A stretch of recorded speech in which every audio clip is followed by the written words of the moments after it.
Kuasa hukum terdakwa Margaret, Hotman Sitompul meminta jaksa penuntut umum membebaskan kliennya karena tidak terbukti melakukan pembunuhan berencana kepada Angelin. Sementara jaksa penuntut Pengadilan Negeri Denpasar, Bali tetap mendakwa Margaret sebagai aktor utama pelaku pembunuhan berdasarkan bukti yang ada bersama pelaku lain, yaitu Agus.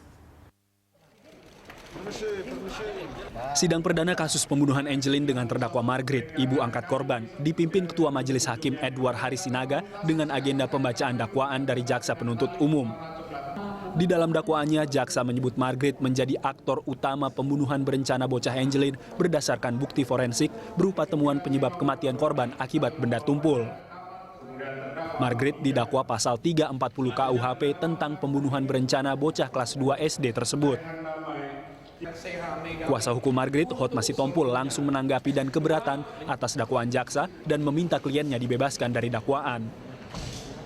Menerima keberatan yang diajukan oleh penasihat hukum terdakwa Margaret C.H. Megawe untuk seluruhnya. 2. Menyatakan surat dakwaan jaksa penuntut umum dalam perkara ini batal demi hukum atau setidak-tidaknya menyatakan surat dakwaan tidak dapat diterima.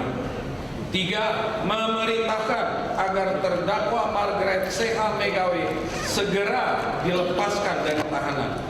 Selain Margaret, jaksa penuntut juga mendakwa pelaku lain, Agus, yang dijerat pasal 338 KUHP tentang turut serta membantu melakukan pembunuhan.